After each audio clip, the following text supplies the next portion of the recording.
Dans la chute, les puissances du mal étaient entrées en alliance avec l'âme de l'homme, par sa complicité avec Satan.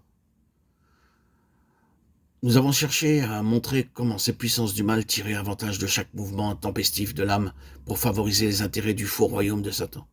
Nous avons aussi, d'un autre côté, essayé d'expliquer clairement que la réalité la plus intime de la nouvelle naissance et de l'union spirituelle avec Dieu est quelque chose de beaucoup plus profond que l'âme et tous les sens de l'âme. C'est cela que, d'un côté, nous désirons maintenant poursuivre d'un peu plus près. Il nous faut avant tout parler de cette expérience très réelle et douloureuse par laquelle passent beaucoup de personnes, et même d'enfants de Dieu, par suite d'une déficience physique ou mentale. Il y a la dépression nerveuse, il y a la neurasthénie, il y a l'anémie et la tension artérielle. Ces maladies n'ont pas invariablement, mais le plus souvent deviennent pour l'ennemi l'occasion de faire de cruels assauts. Il peut y avoir le sens terrible, et c'est trop fort de le nommer ainsi, de quelque chose de diabolique à l'intérieur. La personne vivante, la plus mauvaise, ne saurait être plus mauvaise que se croient et se sentent être, par moments, ces pauvres victimes. Non seulement elles éprouvent cela, mais elles parlent et agissent parfois en désaccord absolu avec une disposition vraiment chrétienne. Il y a donc dans l'une de ces maladies du moins un facteur particulier, c'est celui d'une seconde personnalité, le sens d'une autre présence dans la proximité immédiate. Il n'est pas nécessaire de nous arrêter là-dessus, il y en a beaucoup, hélas, qui connaissent tout cela.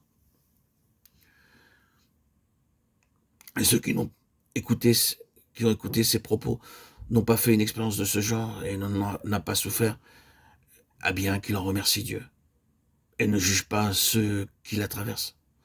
Ensuite, que dirons-nous de ce fait qui n'est pas agréable de mentionner mais qu'il faut reconnaître? Cette tendance à se détruire soi-même qui, hélas, n'a pas toujours été vaincue. Nous ne pouvons pas dire en vérité que ce soit des états qui sont en dehors des expériences de vrais enfants de Dieu.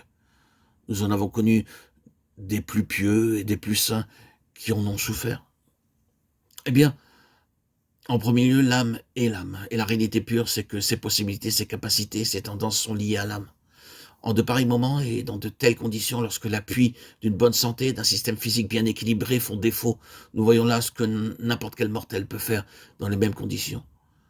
Ce n'est qu'une question de degré dans lequel se manifeste un fait fondamental.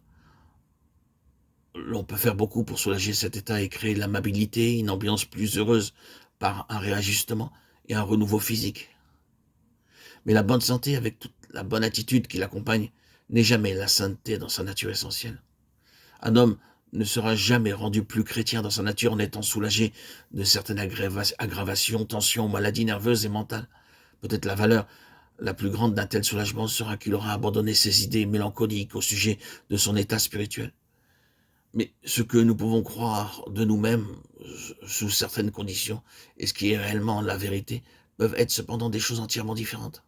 Satan a poussé beaucoup d'enfants de Dieu aux limites du désespoir et même au suicide en leur faisant croire à ce mensonge que leur vie d'âme est le critère.